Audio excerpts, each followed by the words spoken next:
दोस्तों, राधा अष्टमी के पावन पर्व के बाद एक बार फिर से कई वर्षों बाद एक दिव्य और दुर्लभ संयोग 23 सितंबर 2023 राधा अष्टमी पर बनने जा रहा है। और यदि आप भी आपके घर की सुख शांति, संतान की कमी और धन की कमी या कर्ज से परेशान हैं या आपका भाग्य आपका साथ नहीं दे रहा है, तो दोस्तों 23 सितंबर 2023 राधा अष्टमी पर ये 6 चमत्कारी और असरदार उपाय आप जरूर करें और आप देखेंगे कि कुछ ही दिनों में आपकी सभी समस्याओं का हल संपूर्ण रूप से हो जाएगा। दोस्तों, कई हजार वर्षों बाद 23 सितंबर 2023 को बहुत ही दुर्लभ और दिव्य संयोग बनने जा रहा है, क्योंकि इस दिन राधा अष्टमी के पावन पर्व के साथ साथ कृष्ण योग, अमृत सिद्धि योग और साथ ही धनलक्ष्मी जैसे कई योग बन रहे हैं। और इस दिन भगवान श्री कृष्ण और राधा रानी सबसे अधिक प्रसन्न होने वाले हैं। इसलिए दोस्तों, अगर आप भी भगवान कृष्ण और राधा रानी से इस दिन जो भी सच्चे दिल से मांगेंगे वो मनोकामना आपकी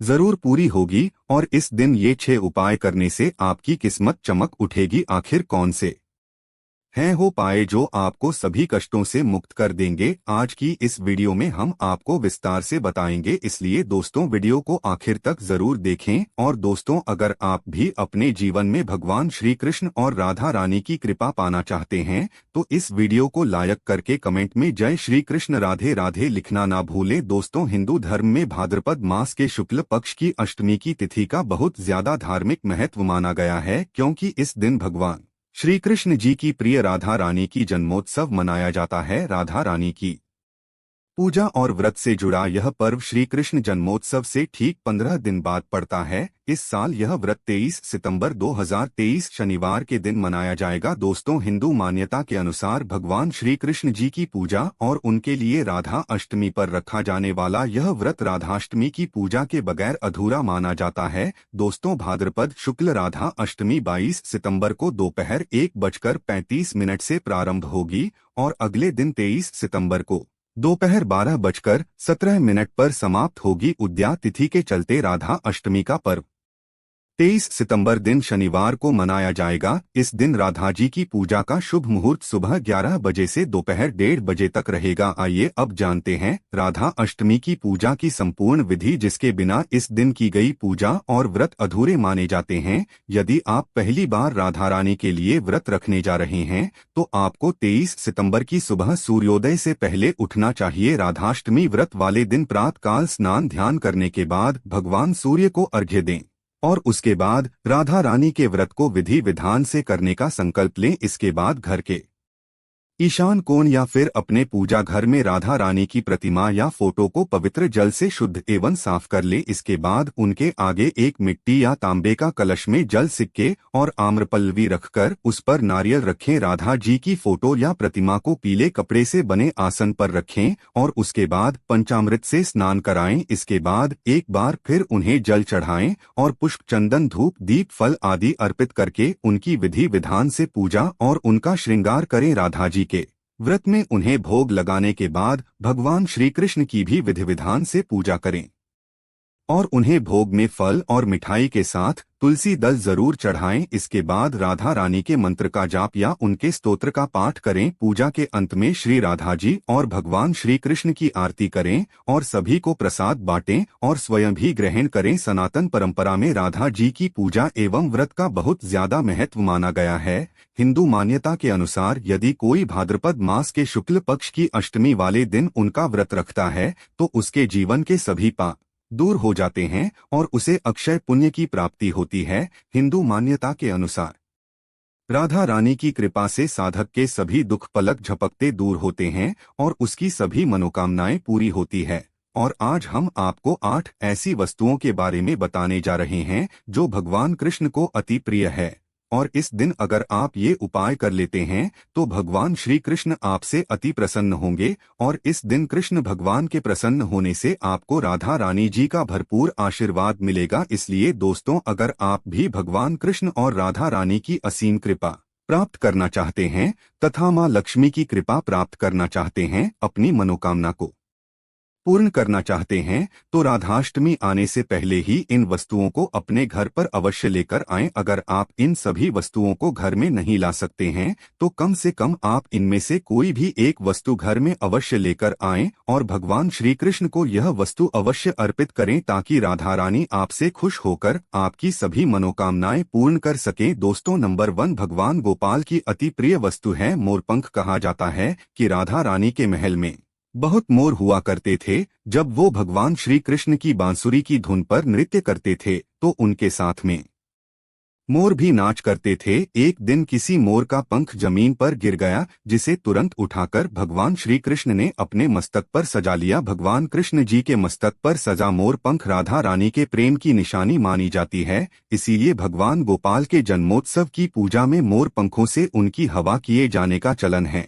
इसीलिए राधा अष्टमी पर मोरपंख घर में अवश्य लाना चाहिए। दोस्तों, एक अन्य कथा के अनुसार देवी राधा हर दिन मोर कुटी मंदिर के पास मोरों को दाना देने जाती थी। एक बार जब देवी राधा वहां पहुंची तो वहां पर एक भी मोर नहीं था। राधा रानी उदास हो गई। कान्हा ने देवी राधा को प्रसन्न करने के लिए स्वयं मोर रूप धारण कर लिया और वहां पहुंच गए। राधा रानी कान्हा का यह रूप देखकर बहुत प्रसन्न हुई। दोस्तों, मोर कुटी मंदिर में मोर रूप में आज भी राधा कृष्ण की पूजा होती है। इसीलिए भगवान श्री कृष्ण को प्रसन्न करने के लिए राधा अष्टमी के पूजन में मोरपंख अवश्य ही शामिल करना चाहिए। हिंदू मान्यताओं के अनुसार घर में मोरपंख का प्रयोग करने से अमंगल टल जाता है। विशेष रूप से कहा जाता है कि मोरपंख से बुरी आत्माएं पास नहीं आती। मोरपंख को भगवान गोपाल ने अपने मुख पर स्थान दिया तथा सम्मान दिया। वास्तु के अनुसार मोरपंख घर से अनेक प्रकार के वास्तु दोष को दूर करता है और मोरपंख सकारात्मक ऊर्जा को अपनी ओर खींचता है। मोरपंख मोर के बाजू से अलग होने के बाद भी जीवित रहता है, तभी तो इसका सकारात्मक असर अपना काम तेजी से करता है। दोस्तों, दूसरी चीज है गौ। भगवान गोपाल का निवास गौलोक माना जाता है। गाय भगवान सहचर है। भगवान गोपाल के साथ पूजा में बछड़े के साथ ही गाय की पूजा करना सुख समृद्धि दायक माना जाता है। पुराणों में गाय को धन का प्रतीक माना गया है। भगवान धन रूपी गौ की रक्षा करते हैं। दोस्तों, ज्योतिष शास्त्र के अनुसार गाय के भीतर गुरु ग्रह का वास होता है। यदि ये ग्रह किसी व्यक्ति की कुंडली में नीच स्थिति में हो तो उसे गाय की सेवा करनी चाहिए। ऐसा करने से वो उस ग्रह की कुपित दृष्टि से बच सकता है। इसके अलावा वास्तुशास्त्र के अनुसार पूजा स्थान अथवा बैठक के कमरे में ईशान कोण में चांदी की गाय और उसका बछड़ा रखने से भाग्य में वृद्धि होती है। इसीलिए आप राधाष्टमी से पहले ही चांदी की गाय और उसका बछड़ा अपने घर पर अवश्य ही लाएं। अगर आप चांदी का नहीं ला सकते हैं तो आप मिट्टी का ला सकते हैं या फिर आप गाय और बछड़े की तस्वीर लाकर भी ईशान कोण में लगा सकते। दोस्तों, तीसरी चीज है बांसुरी। भगवान राम की पहचान धनुष है तो भगवान गोपाल की बंसी। भगवान गोपाल की मधुर बांसुरी की धुन सुनकर गोपियों उनकी ओर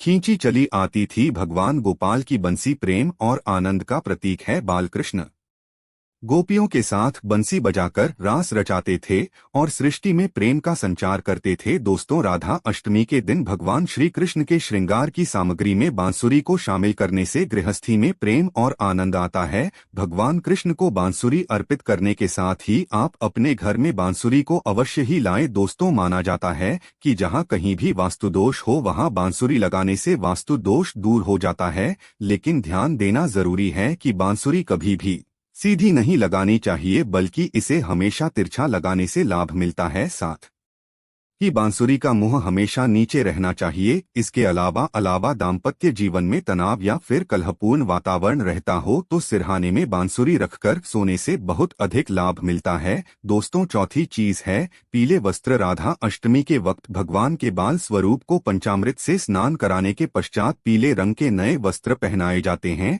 अगर आप भी इस बार राधा अष्टमी का पर्व मनाने वाले हैं तो आप पूजा की सामग्री में पीले रंग के वस्त्रों को अवश्य ही शामिल करें। पीली चीजें अवश्य शामिल करें। भगवान को पीतांबर वस्त्र अति प्रिय है। यह प्रेम और बैरागी के प्रतीक हैं। दोस्तों, पांचवी चीज है माखन मिश्री। नंद के लाल गोपाल को माखन अति प्रिय है। कहते हैं जिस रात गोपाल का जन्म हुआ उस रात नंदगांव की गोपियों ने सपने में देखा था कि गोपाल माखन मांग रहे हैं। नंदलाल को माखन इतना प्रिय था कि वह बचपन में गोपियों की मटकी से माखन चुराकर तथा मटकियां तोड़कर माखन खा लिया करते थे। जिसकी वजह से इनका एक नाम माखन चोर भी है। दोस्तों, भगवान के भोग में माखन मिश्री को अवश्य ही शामिल करना चाहिए। प्रेम पूर्वक भगवान गोपाल को माखन मिश्री का भोग लगाने से आरोग्य की प्राप्ति होती है, धन सुख समृद्धि की प्राप्ति होती है, धन लक्ष्मी आपके घर में धन की वर्षा करती है। भगवान गोपाल को माखन मिश्री अर्पित करने से वे शीघ्र ही आपकी सभी इच्छाएं पूर्ण करते हैं।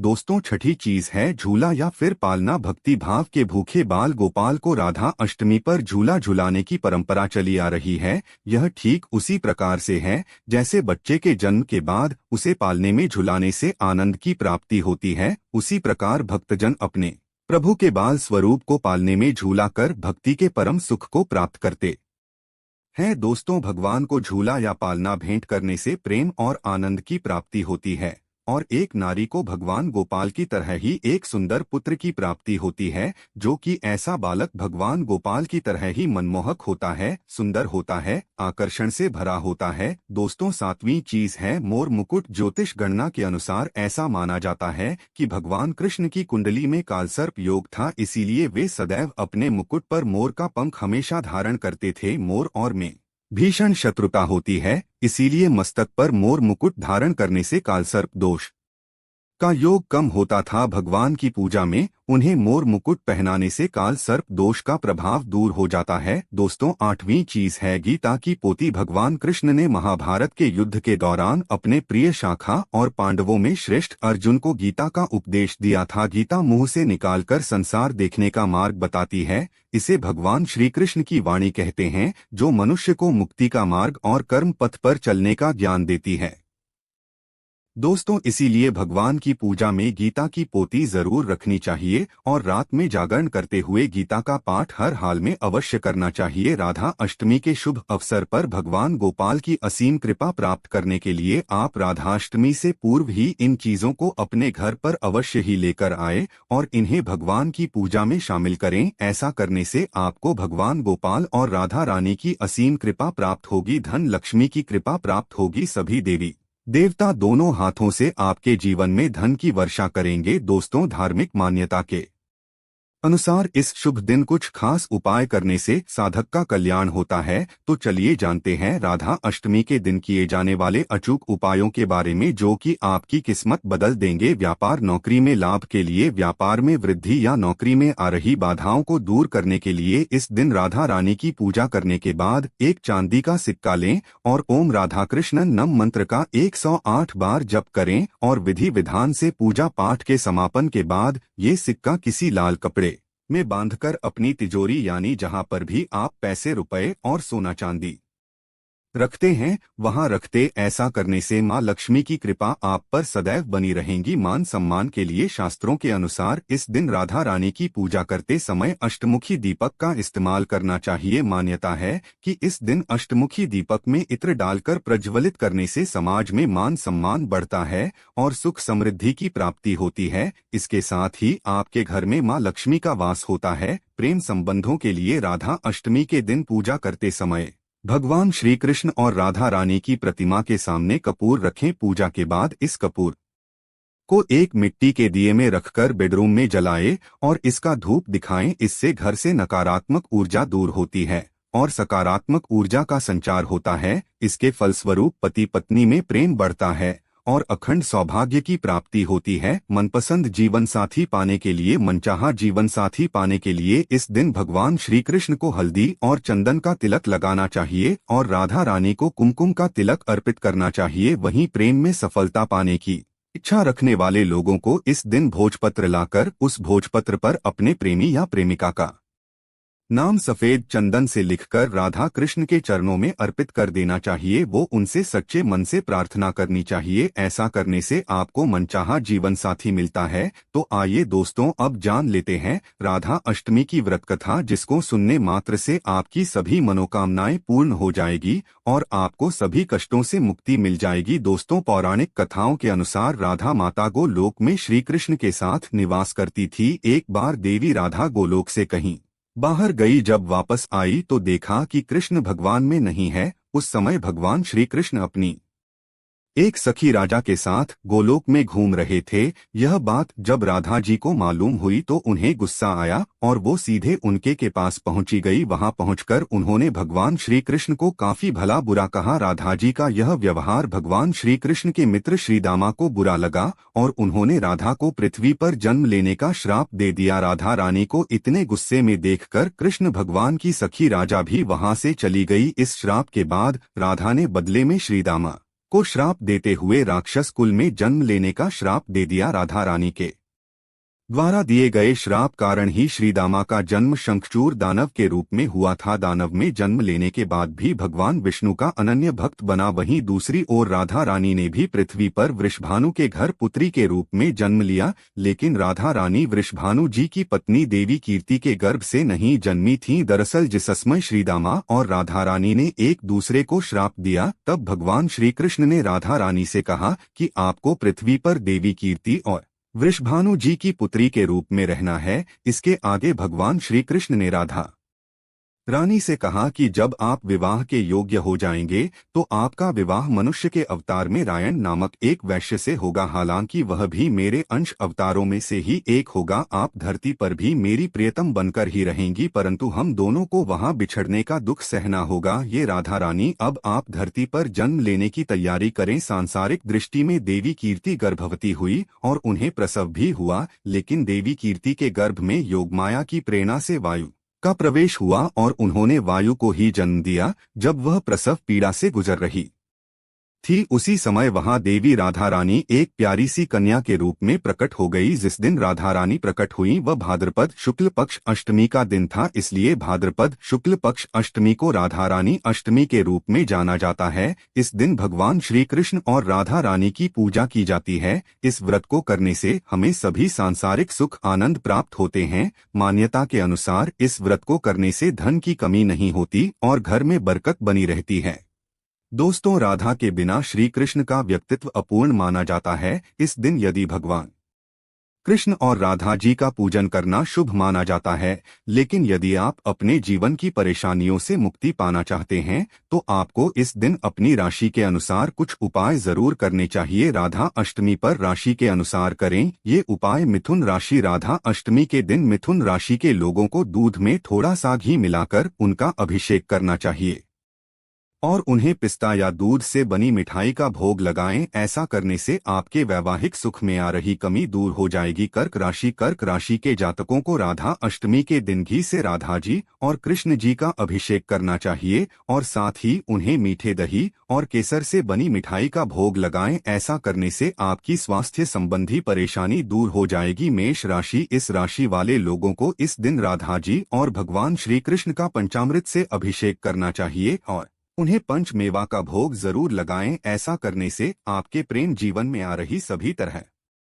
की प्रॉब्लम्स दूर हो जाएगी। वृषभ राशि के लोगों को राधा अष्टमी के दिन राधा जी और कृष्ण जी का दूध से अभिषेक करके उन्हें माखन मिश्री का भोग लगाना चाहिए। ऐसा करने से आपका मानसिक तनाव दूर होगा। सिंह राशि, आपको राधा अष्टमी के दिन भगवान श्री कृष्ण और राधा जी का गंगा जल में शहद मिलाकर अभिषेक करना चाहिए और उन्हें गुलाब जामुन का भोग लगाएं। ऐसा करने से आपकी आर्थिक स्थिति में सुधार होगा। कन्या राशि, राधा अष्टमी के दिन भगवान श्री कृष्ण और राधा जी का दूध में तुलसी के पत्ते डालकर अभिषेक करें और उन्हें पंच मेवा का भोग लगाएं। ऐसा करने से आपको व्यापार में लाभ की प्राप्ति हो जाएगी। तुला राशि के जातकों को राधा अष्टमी के दिन पंचामृत से राधा जी और कृष्ण जी का अभिषेक करना चाहिए और उन्हें पंजीरी का भोग लगाना चाहिए। ऐसा करने से आपके ऐश्वर्य में वृद्धि हो जाएगी। वृश्चिक राशि, इस राशि के जातकों को राधा अष्टमी के दिन गंगाजल से राधा कृष्ण का अभिषेक करें और उन्हें दूध और खोए से बनी मिठाई का भोग लगाएं। ऐसा करने से आपकी सुख और